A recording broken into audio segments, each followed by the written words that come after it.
Hello everyone. Good evening, good morning, depending on where you are. But thank you so much for joining me tonight. This live stream. So for if you don't know me, I'm Ed Mello. Usually those live streams are about opcode in some way, but tonight we're gonna do. Hi, good day, Dale. We're gonna do something a little different. That's why I'm calling this happy hour, because it's not about work, which for me means no ColecoVision tonight. I be playing actually Famicom games tonight. Okay, it doesn't mean that that's gonna be the format moving forward. It's just tonight. I don't have anything prepared to show for the ColecoVision, so we're gonna do something different. And we can have all sort of things. I really want to do this every week. I mean, for me, it's a pleasure to do, and I really enjoy. I have a lot of fun. It's a way to get in touch with you guys. So let's try to have some fun. Okay. So tonight, what I'm gonna be doing is I'm gonna be playing the Famicom, as I said, but not any game. I plan to do a sort of little special about the early days of Namco with the Famicom. So you're probably familiar with Namco, arcade maker, right? They early 80s, they're like king of the arcades. They're releasing hit after hit after hit, and they were one of the first two publishers to get into the Famicom. So quickly, the Famicom got released in Japan in July 1983, and initially Nintendo was not planning to have any licensing or 30 parts or anything. It was their console for them to make games, right?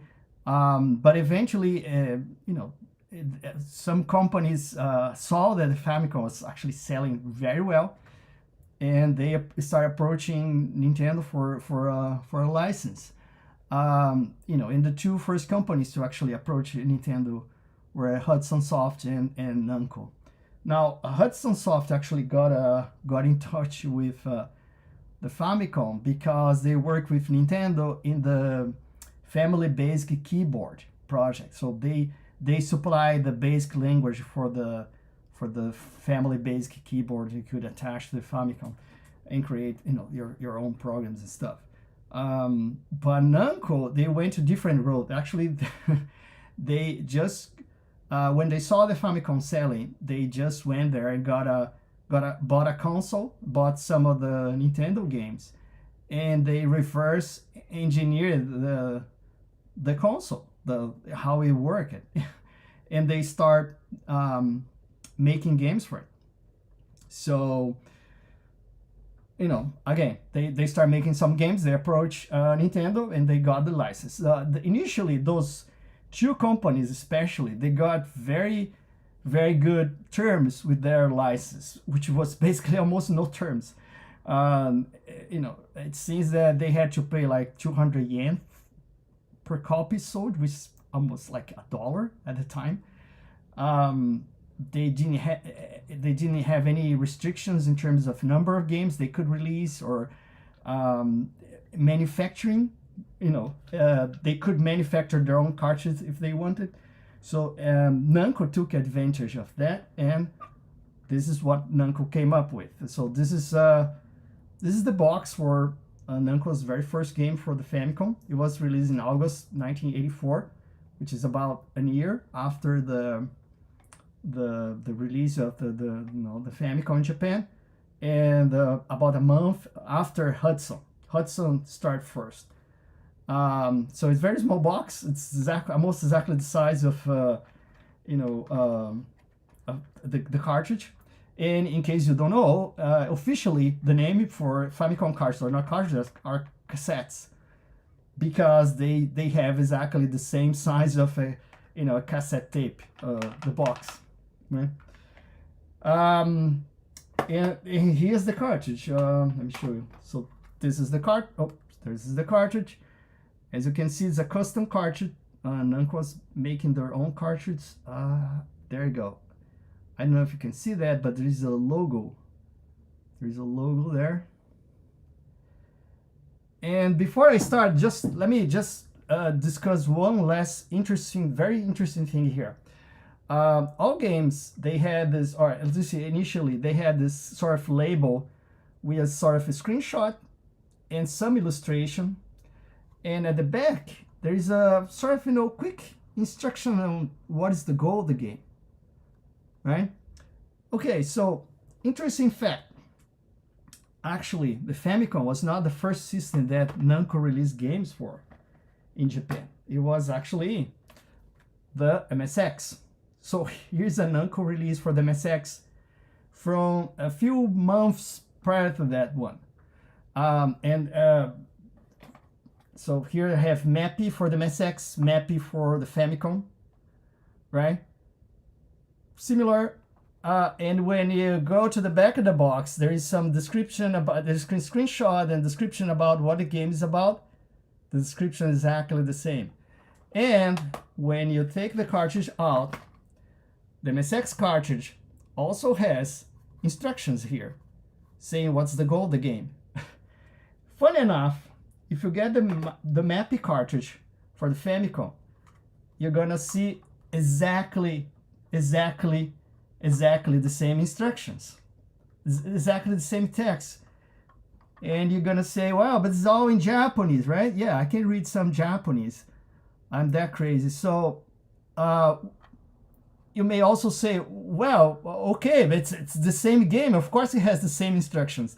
The problem is, the instruction here says something like, to open the door, press the space key. There is no space key, the Famicom. It's not a computer. So yeah, that's because they just copy and paste the text for the MSX version into the Famicom version. It shows that, probably for them, the MSX was still their main platform and the Famicom was their secondary thing. Let's see what happens, kind of thing, And that makes sense because back at that point in time, even in Japan, it was just like here, like video game is not the future, it's not the thing, Consoles are, home computers are the future. So I probably Namco was betting on the MSX.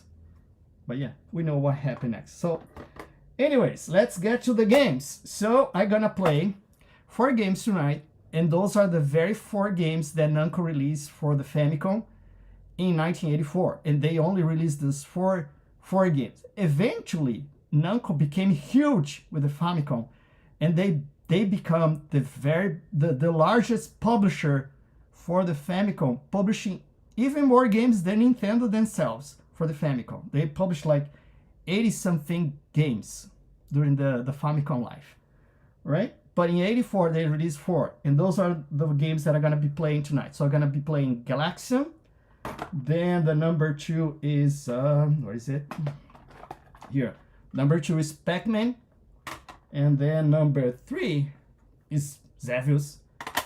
And number 4 is Mappy.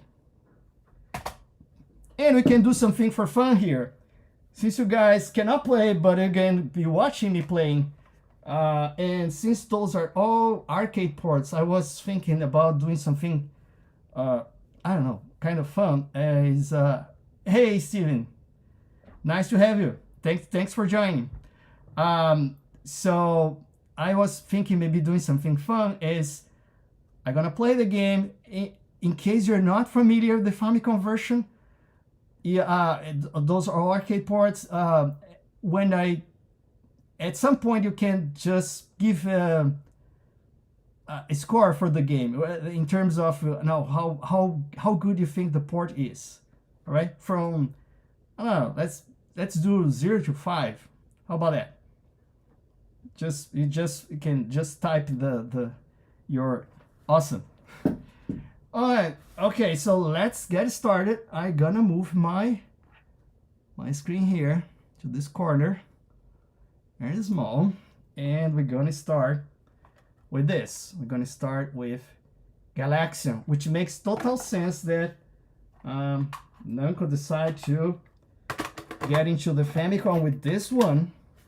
Oh, by the way, quickly before I start, to play the games, I'm gonna be using this. This is it's called, I think, the new Famicom, or more properly, the new family computer, because officially Nintendo never used Famicom to refer to their consoles in Japan. But this is the new, the new family computer. It's similar to the top loader thing released here in the US. And this one was modded to have RGB output, and thanks to Ruger's Customs, he did a great job at this. So I get RGB, and from the RGB, I get I can get HDMI. I use a what's called a retro thing to get HDMI, and then I capture that. And what happened that we're not seeing the game, but I see the game here. So let me see what's going wrong. Come on. Sorry guys, I should have tested this. Yeah, Ruger's Customs, they are very great. Why I don't see?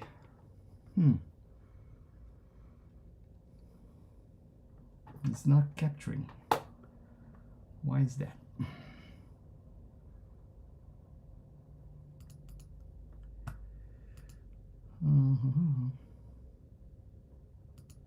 It should be working. Let me try to disconnect this. Let's see. And let's try again.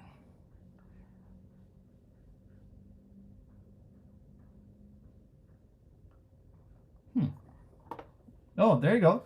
Yay! It's working. Awesome. All right, and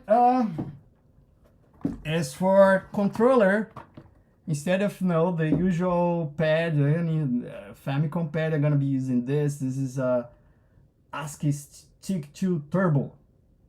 It has turbo, and it has the joystick has switches, and so it's great. It feels just like our arcade controller. So we're gonna be using this. So let's get started. So very simple, title screen, 1 player, 2 players. That's all. Let's see. You tell me if the sound is too loud or too low. Okay, so you're probably familiar with Galaxian. You get more points if you hit those alien things while they're flying. They worth more points than if there's just in the formation. And that colorful alien at the top, the one that's yellow, red, and blue, usually comes down protected by the red little aliens, and if I hit them all together, I get a lot more points. Let's see how far I can go. And by the way, let me take these glasses. Oh, okay, that's not a good start. Let's see if I can at least get to the high score in my first try. I get shy when I have someone watching me.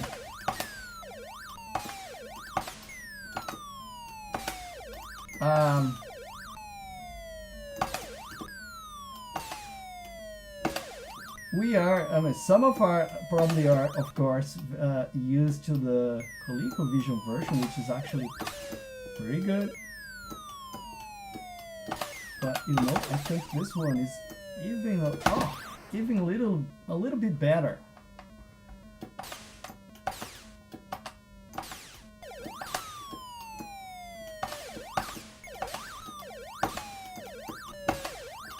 This game was a big hit in Japan, and of course,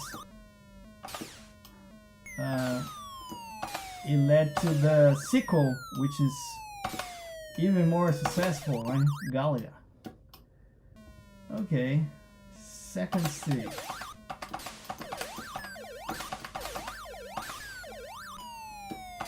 There are a couple of things I could try here. I mean, if I try to go to get more points, I can just keep here waiting for those aliens to come down, but that may take too long and it's get hard. This pink one is particularly tricky. Nope.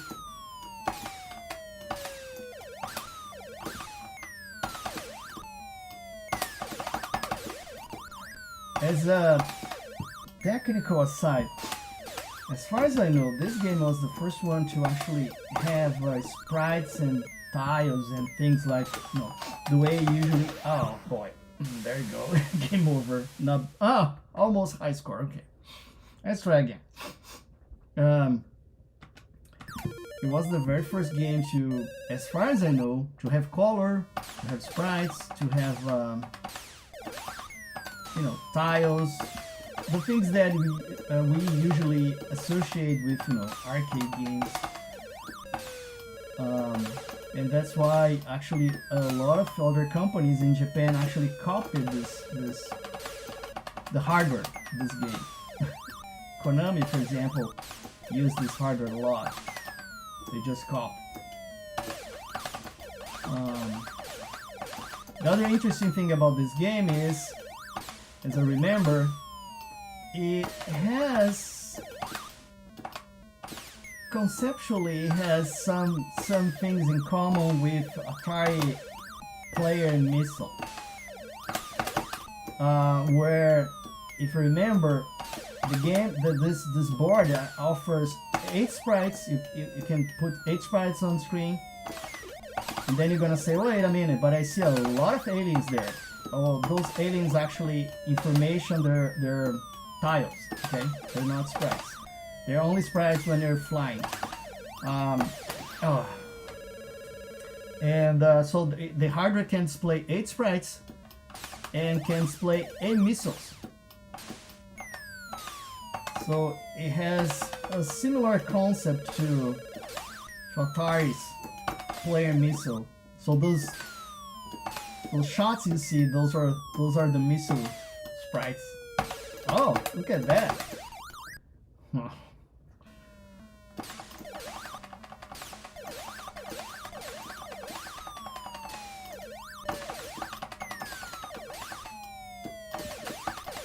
Okay, so you know what? I think I'm gonna try just to kill as many of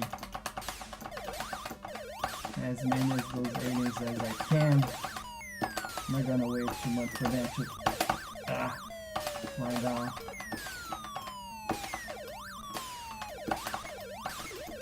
I never played too much of this arcade game back in the day, to be honest. But oh, 50 points from high score.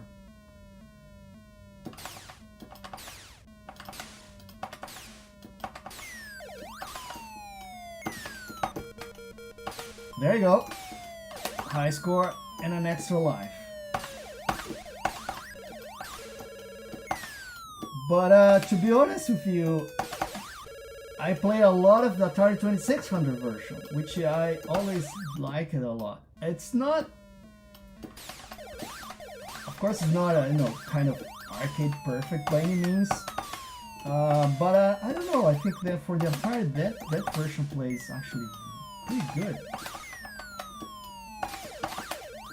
That's the thing with most of the arcade ports with the Atari 2600. I think the best ones, they're not necessarily arcade accurate, but sometimes they're actually quite different, like Defender.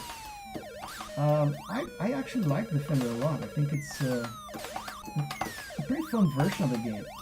Yes, it's not... Oh, look at that. 800, that's the maximum points you can get.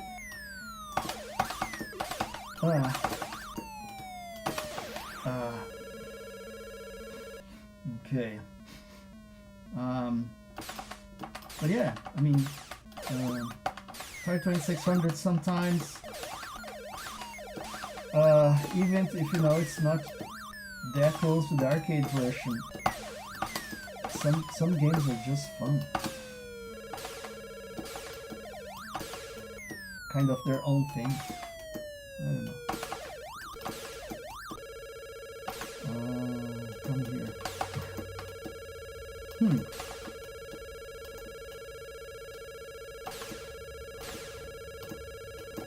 Oh. Come on.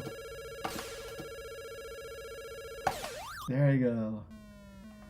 Stage 4. Or wave 4, whatever.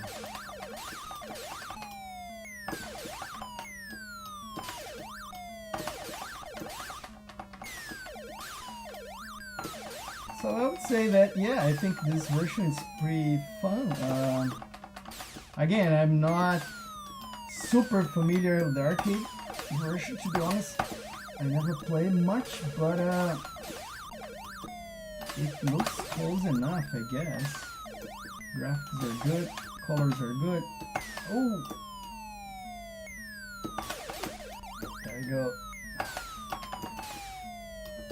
And some of those are tricky. Oh, okay, game over. I guess it's okay for... Again, not very good with this game, but yeah, so this is Galaxian. And this was the very first game for Namco, for the Famicom. And I think they did a pretty okay job considering that, you know, they reverse engineered the thing. Alright, so let's move to the second game. So, game number 2, and by the way, I don't know if you noticed that, but Namco, they number their games. All the boxes, they have a number. So this is game number 2, and that's Pac-Man. Let's see.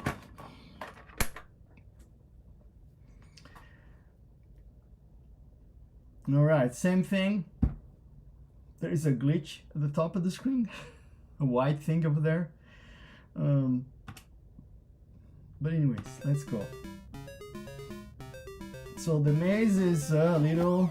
oh, by the way, let me switch my controller to 4 positions. I was actually trying this game early today, and for some reason this joystick doesn't... I don't know. I was having sort of a hard time. I was getting stuck sometimes. I believe this version was released in the US, right? Some stuff here actually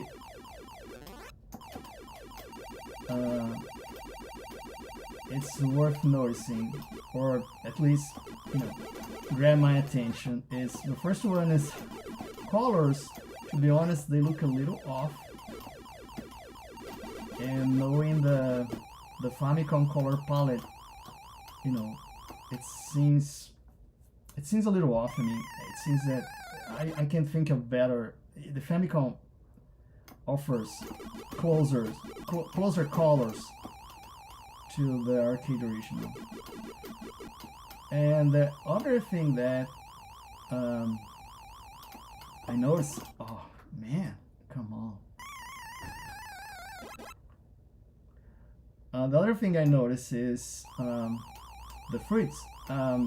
They're single color, and I don't have here to show you guys, but I say this: it's clear for me that this particular version of Pac-Man is a port of the MSX port, because the MSX port is exactly like this one, including the single color fruits, bonus fruits.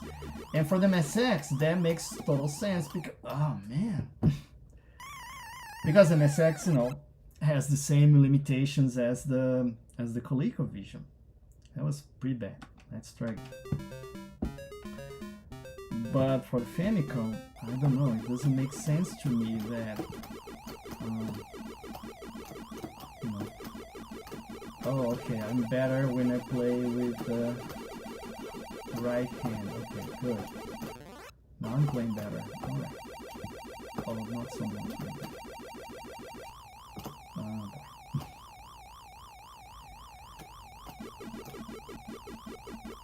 yeah, other than that, I mean, it's for the time, I guess this was okay port. I thought Galaxian was a little better, at least compared to the original game.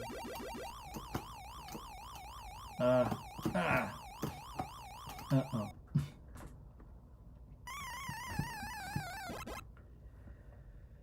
Okay, let's try to get at least to stage 3. I'm playing pretty bad.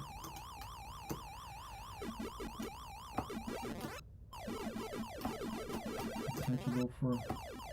Oh, come on.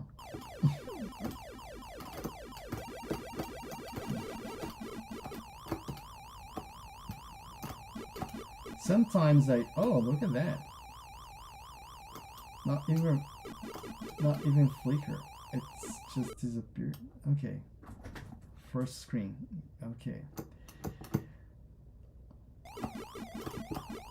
Yeah, maybe, you know, this controller is not the best for this game because sometimes I'm getting stuck.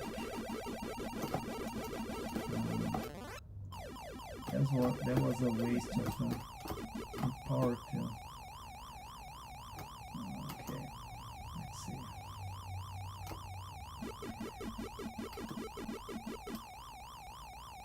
As you're gonna see that I'm a very mediocre player, okay? Just because I program some games doesn't mean that I play them any well, but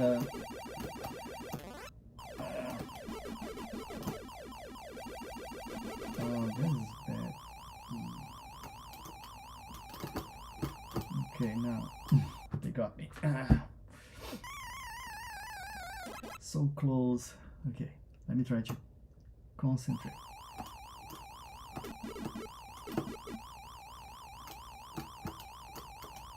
I wish I was good enough to actually clean enough maze here to show you guys all the three intermissions, but I don't think that's gonna happen. Oh, please. Oh boy, come on.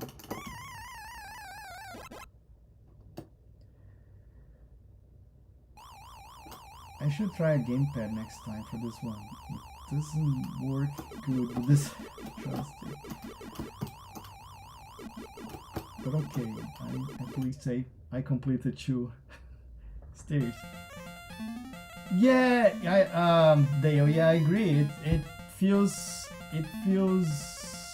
slow. I understand that maybe they're trying to compensate because it's kind of, you know, scale down the maze. Perhaps that was the idea. And actually, Pac-Man, indeed, it starts slower. Even the arcade, it starts lower and then it gets faster as you progress. But yeah, all the fruits are exactly like the MSX version, single call. Oh boy, there you go. Yeah, I am not a good player. But okay, so yeah, I forgot. I mean, we're supposed to give each version a rank or something. So what do you guys thought about the Galaxian one, 0 to 5, and how about Pac-Man, 0 to 5? Oh, look at that! It has a okay. That's nice. Yeah, and it flickers. Okay, good. The Japanese names. Yeah, that's cool. Okay, not bad. 4, Pac-Man 4. Okay, yeah, it I would agree, I guess. Yeah, 3 or 4 for me. But all right, let's move to the next one. Yeah, I thought Galaxian was better than this one as a port. Okay, all right, so now this is the big one. Okay, this is number 3. That was the 3rd game, Xevious, and this thing was huge. Well, first of all, this is when this game was released, this cartridge. Okay, this was the highest capacity cartridge ever. at that point in time, at least for the Famicom. It was 40K, 4 kilobytes. It was 32 kilobytes for the program ROM and 8 kilobytes for the video ROM. The other games were 24. So the game the cartridge was large. But not only that, this thing sold a lot. If you remember, sold more than 1 million copies in Japan. Now, Xevious was popular here in the US, but in Japan, it was huge. It was a huge thing. Players there, they got crazy, especially, I heard, because the secret flags that you can find during the game. So it seems that Japanese players really into that, and some magazines start publishing, maps and walkthroughs and stuff to show where you could find those secret flags. If I assume you're familiar with what I'm talking about here. And there was a big influence in Japan, as far as I know, as well, for game makers start putting secret stuff in their games because of they saw how popular it was with this sport. And I don't know, I find this sport just great. I mean, for 84, this is just incredible. But let's see. I think I'm gonna try I'm gonna try use turbo here. Let's see if it works. Yeah, it works, I guess. Oh, let's put it back to 8 positions. Yeah, okay. I must say that I think this version is better than the Atari 7800 version, which was done around the same time. This is just closer, and this is the kind of game that, in my opinion, shows it's a good showcase for the Famicom hardware at this point in time. Of course, eventually this is gonna be primitive, close to the kind of games the Famicom is eventually going to get. But for its time, for 84, this is impressive. This is very impressive. Now, I am not good enough in this. If I remember, the arcade version has 16 areas. I could be wrong. But that's what I remember. And of course, I am not that good. And I guess that if I can at least get to the first boss, I would be happy enough. So I don't know, for example, if they translate all the 16 areas here. I see, for example, that the background is a little simplified compared to the arcade. Those paths and stuff, they kind of they're blocky. I remember that there's some flags here somewhere, but sorry, I don't remember exactly where they are. Oops.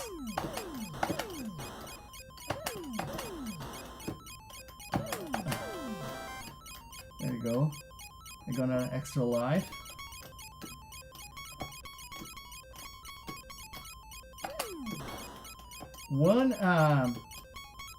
One interesting thing about, and the other thing is, it's amazing that this game has actually almost no flick at all, which is kind of surprising, I guess. Again, it's not particularly that intense. I was going to say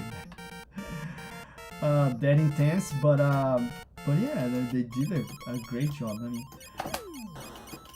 again, considering this is a company that didn't get any official documentation for the hardware from Nintendo, and they figured out everything by themselves, this is just amazing. This is just amazing. I don't think that at this point in time Nintendo themselves had anything this good, technically speaking, for the Famicom. I don't think so. This is just, you know. I remember once I read that the headquarters for Namco in Japan, at least up to the 90s, before the merge with Bandai, the building was called the Xevious building because they say that that was built with the money, all the money they made with Xevious. That's how much money they made with this game.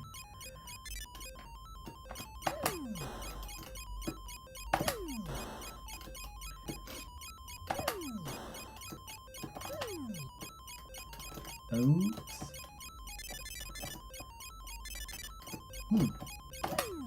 Oops. That was close.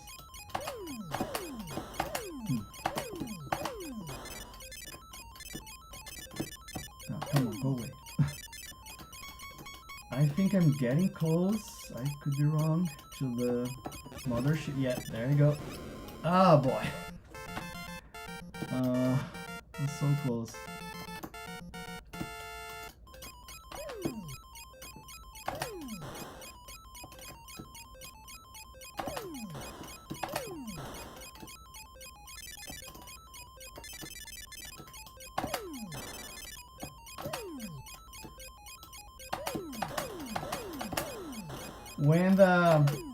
When the Famicom was released in Japan, the first version of the Famicom, it didn't have the, you know, the controller, of course, was very similar to the ones that we have for the NES,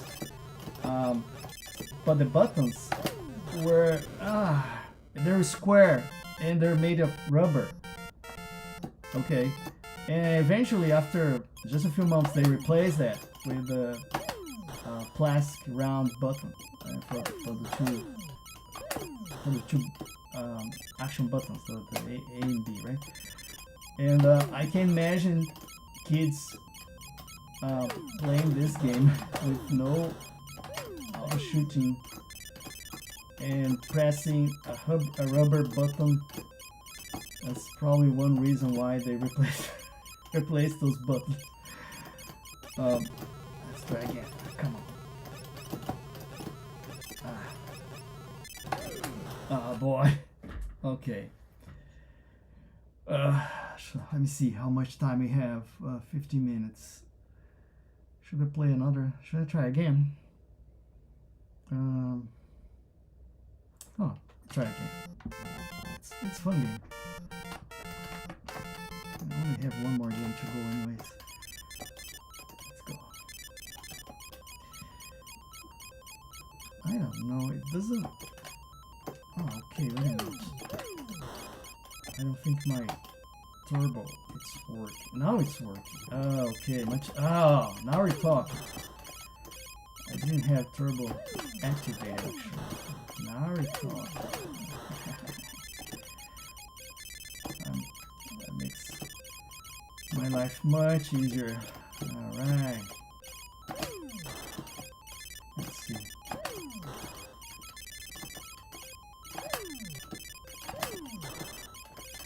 Ooh. In this game, if I remember, the better you play, the harder it gets. And I think they kept that here. That was another innovation of this game. And when you lose, it gets a little easier. So if I start shooting like this, probably it's gonna get harder very quickly. Let's see.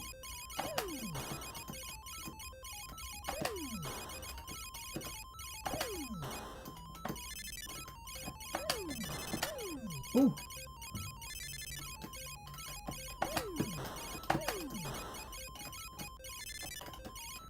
There you go.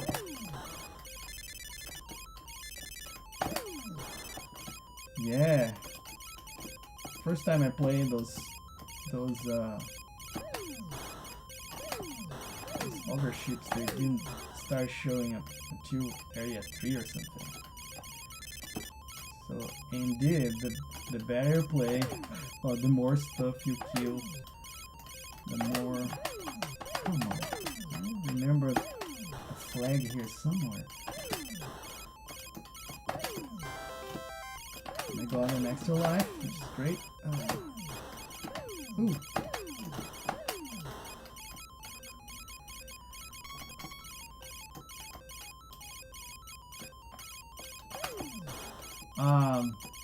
As a historical side note, the relationship between Namco and Nintendo didn't they didn't stay in good terms for too long, actually, because once Nintendo were planning to go in the US with the NES, they start negotiating again with all third parties for license. By then they had introduced the lock ship, right? So all third parties had to make new deals with Nintendo, and this time, oh look at this, those ships, I didn't see those first time. This time they want to have standard deals with all the licenses, and Namco did not like that at all because the terms were not as good as the ones that they got initially for Japan. And it seems that the president and Namco at the time got really mad with Nintendo, and I suppose never actually they never got in good terms again for a couple of decades. But it was all because of the licensing in the US. I have seen some source saying that it was because some renegotiation in Japan. That's not true as far as I know. The problem was the US, was the NES. Yay! I did it! Oh my god! Okay, that was awesome. And that's why I'm not 100% sure, but I think you never got games from, or Namco actually never published games themselves here in the US. I could be wrong. It was because of that. Although they're the largest publisher in Japan, they didn't get in the US because of they didn't like the terms.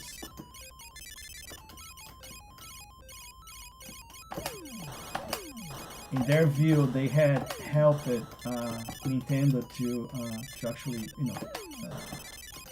make the Famicom a big success in Japan, so they thought they deserved better in different terms. Oh boy. Yeah.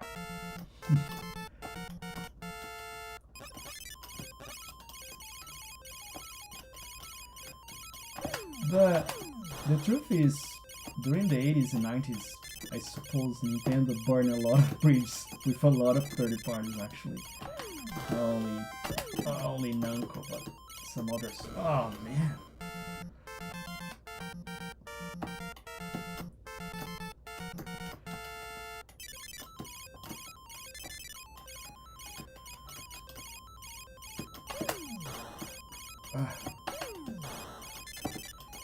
In case you never heard about that,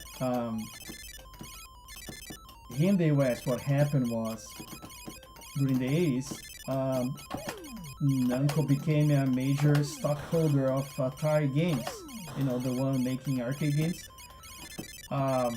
So they started controlling Atari games. And as you probably know, Atari Games actually was publishing for the NES under the Tengen name, right?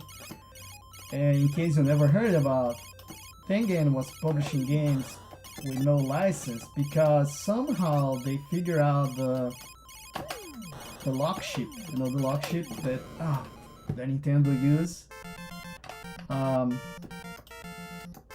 So somehow they figure out, the secret for that thing, the code for that thing, but then actually Nintendo found out that they got that from from the patent office in the US. Basically, I believe it was something like they introduced themselves as some sort of lawyer in a case against Nintendo or something, and because of that they should have access to the patent for the lock chip, and the patent had the code. So they basically got the code and produced a Hey Johnny, how are you? Hi there. Thanks for joining us. So that's how they got the code for the lock chip, and that's how they, if you remember, they again start producing those black cartridges for the NES. But of course, eventually Nintendo stopped them. In Japan, I think it's more interesting that well, it was good. I mean, it was pretty good this time. Okay, I'm happy. All right, how good is this one?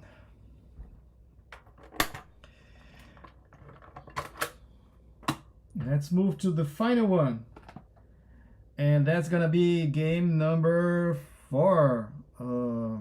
Game number 4 is Mappy. Now, Mappy is an interesting game in my opinion, because the arcade game was never big here in the US. I don't know, maybe because of the timing of the crash or something, but in Japan it was quite popular game. It did great. Let me see. Let me just check the comments here. Okay, we have 4. They're saying Galaxian 4, Pac-Man 3, Xevious 5. Yeah, yeah, makes sense to me. I feel like that too. Johnny saying I was going to. Let me put my glasses. I was going to order 3 more opcode games, but would they be available for shipping along with my early purchase? Well, I guess so. That depends exactly what you have in your early purchase. We have restocks of existing games, because right now we're basically back ordered everything. We ran out of cartridges, so we're gonna have more cartridges now in July, and also more boxes, because we also ran out of boxes for Season 2, Time Pilot, a bunch of games. So we're gonna have restocks for everything that's out, already out, has been already released. Okay, in July. In August, we're gonna have Pac-Man, and you're gonna have those the new color lines, and the re-release like Penguin Adventure, Texter, Sky Jaguar, etc. I mean, I assume you're talking about ColecoVision, right? I don't know. 7800 are gonna have July. We're gonna have the first 4 games. And now you have pre-order for another batch of games, but that's November. And what else? Season 3, it's gonna happen later this year. So worst case, I was planning to ship. We're gonna ship Turtle. Well, Turtles is done. But I hope to, or I plan to actually also at least ship Popeye, okay, this year. So in worst case, I mean, you get 2 out of the 3. And early next year, you can get Jungle King. So I hope that answered the question. Is this Mappy game an opcode? No, this is a Famicom. No, we're playing Famicom tonight, okay?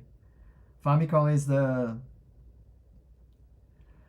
in Japanese they say Famicom, right? Or in English, Famicom. It's a Japanese version of the NES.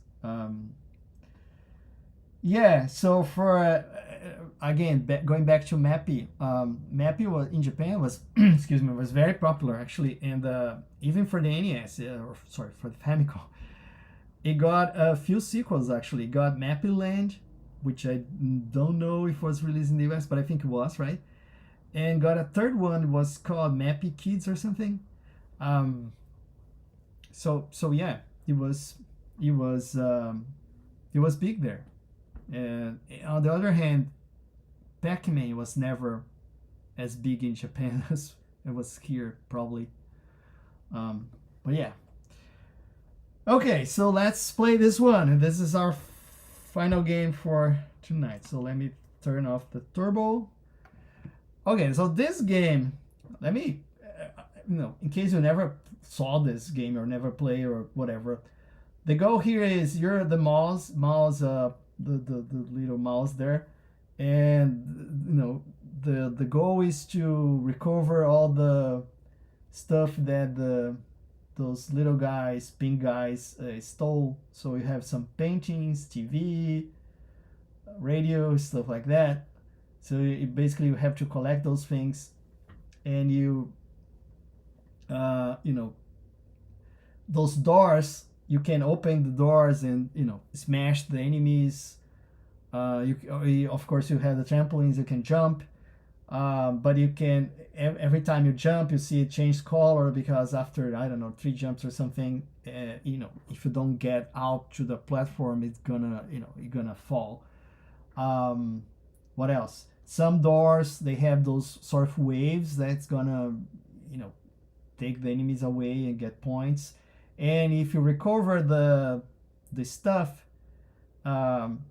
in pairs, because there are two of each of those items. If you recover in pairs, like for example, you get a radio, then you go and get the second radio, you get extra points.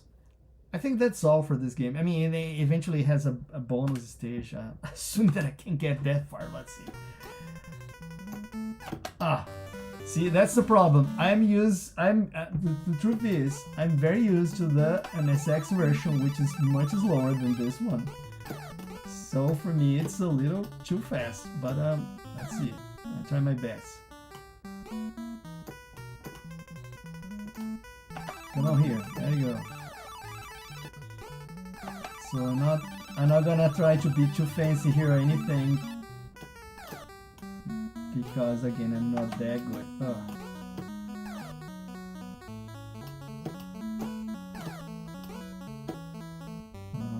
Let's see. There you go. Oops. And that's the final one, I guess. Yeah. There you go. Clean it. Let's try.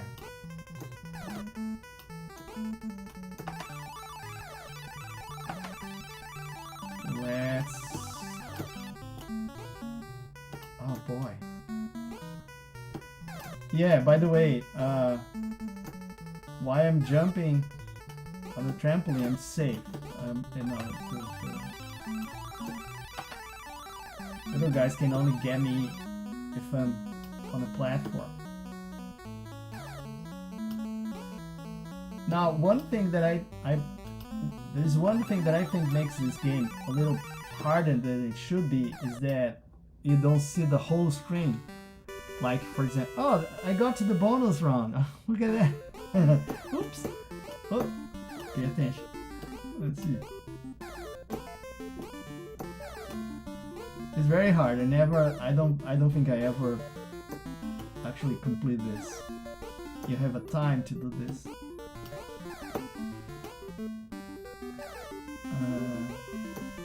Boy.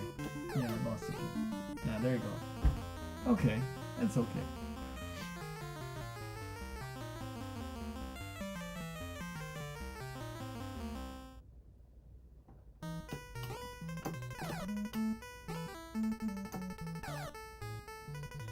I forgot what I was talking about. Yeah, I forgot. I don't remember. Yay, there we go. Let's ride the wave. Oops.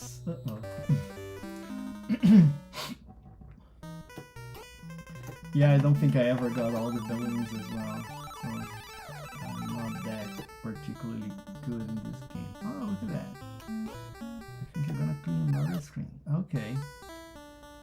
That was round 4, now round 5.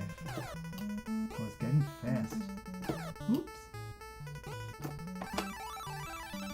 Oh yeah, now I remember. I was saying that I find this game, a little harder than it what it should be, because you don't see the whole screen. So sometimes, you know, you have enemies out of the screen, out of the visible screen, and you know, you never know which platform they are, and then you jump on a platform and they're on the same platforms.